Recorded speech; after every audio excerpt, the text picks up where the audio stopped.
তো দেখো সকাল সকাল আমি সমস্ত বাসি কাজ সেরে আমি ঠাকুর ঘরে চলে এসেছি স্নান করে। তো দেখো আমার গোপু সোনাকে তুলে ওকে স্নান করিয়ে জামা কাপড় পরিয়ে দিলাম আর পুজোর আয়োজন সব করে নিচ্ছি। আমার মহাদেবকেও একটুখানি পরিষ্কার করে নিলাম। তো দেখো ঠাকুর ঘরে সমস্ত আমি ভোগ দিচ্ছি। তো আমার সকালটা কিন্তু বেশিরভাগ এমনই শুরু হয় আর আমার 7টার মধ্যেই সমস্ত কাজ সেরে আমার গোপু সোনাকে পুজো দেওয়াও হয়ে যায়। তারপরেই আমি পড়াতে যাই। আর আমার শাশুড়িমা যেহেতু বাড়ি থাকে না, ওই জন্য আমি সমস্ত কিছু এইভাবেই করি, তাড়াতাড়ি করার চেষ্টা করি। আগে তো পারতামই না, এখন করে পারি। তো ভালোই লাগে আমার সকাল সকাল গোপু সোনাকে তুলে নিতে পারি, এটা আমার খুবই ভালো লাগে। আগে তো পারতামই না। তো দেখো আমার পুজো দেওয়া হয়ে গেল, ওকে একটু কৃষ্ণ নাম শুনিয়ে দিলাম।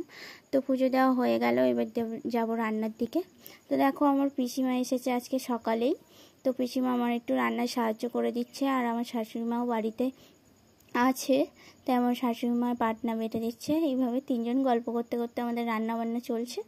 তো আজকে রান্নাবান্নার একটু ভিড় হয়েছে, কারণ কি এই মিস্ত্রি লেগেছে। তারপরে কাজ বাজ শেষ করে দেখো বিকেলে কি সুন্দর ঝোড়ো হাওয়া হয়, আমি বসে আছি।